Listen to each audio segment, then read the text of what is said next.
जो इतिहास है उनके साथ जो छेड़छाड़ लगातार कर रहे हैं। जैसे सुहेल देवबैस एक सूर्यवंशी क्षत्रिय थे, लेकिन इनको राजनीतिक वोट के चक्कर में इन्हीं के पार्टी के दो नेता हैं। एक अनिल राजभर जी हैं जो माननीय कैबिनेट मंत्री हैं, और एक इन्हीं की पार्टी में भारतीय जनता पार्टी में केंद्र में मंत्री हैं कौशल किशोर जी, जो पासी समाज से आते हैं।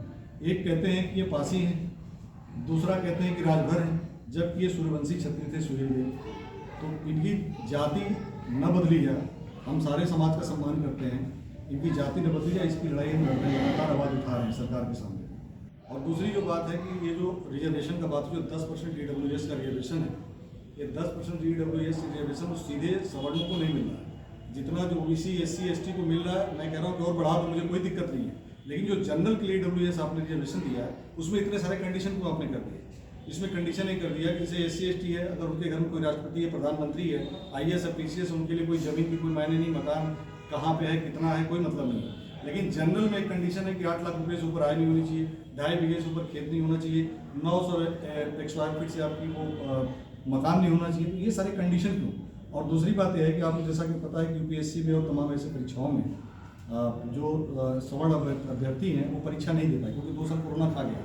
लेकिन अन्य OBC SC ST को ये 3 साल से 5 साल तक की छूट दे रहे हैं, लेकिन जनरल वाले को क्यों नहीं दे रहे?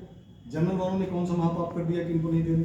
बल्कि आप उनको 5 साल से 25 साल कर दो, मुझे कोई दिक्कत नहीं, डायरेक्ट नौकरियां दे दो, मुझे कोई तकलीफ नहीं है। लेकिन ये सवर्ण वालों ने कौन सा महापाप कर दिया कि उनको आप नहीं दे रहे हो? दिल्ली में धरना प्रदर्शन IAS PCS की तैयारी करने वाले बच्चे कर रहे हैं, 2 साल उनका बर्बाद हो चुका है, एज ओवर हो चुकी है, लेकिन उनके साथ वहाँ की सरकार जो लाठियाँ चला रही, लाठियाँ भाज रही, उनकी ये गलती है कि वो नौकरी देश की सेवा करना चाहते हैं।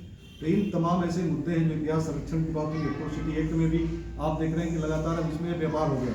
एट्रोसिटी एक्ट में राजनीतिक दल के लोग ही और तमाम ऐसे लोग मिल करके फर्जी मुकदमे लगवाते हैं, और फर्जी मुकदमे लगा करके जो उससे कह करके 3.5 लाख रुपये की प्रॉफिट को लेकर व्यवसाय बना दिया।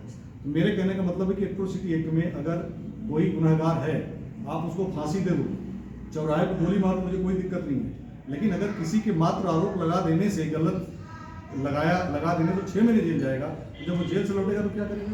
तो कम से कम एट्रोसिटी एक्ट में जांच होनी चाहिए। जांच होने के बाद अगर वो दोषी है, उसके खिलाफ आप कार्रवाई करिए, कोर्ट से लेकर के सुप्रीम कोर्ट तक करिए, मुझे कोई तकलीफ नहीं है। इन्हीं सब सारी बातों को लेकर के हम सरकार के सामने अपनी बात एक कड़ी समय लगातार आंदोलन करके अपनी बात रख रही है कि अगर सरकार हमारी अपनी बातों को नहीं माने तो आने वाले टाइम में उत्तर प्रदेश के अंदर समस्त प्रदेश के लोग आकर के इसी लखनऊ की राजधानी में कड़ी सेना एक उग्र आंदोलन करेगी। इसी बातों को लेकर के आज यहाँ पर ये आयोजन किया गया। आप के माध्यम से बात पहुँचाएगी।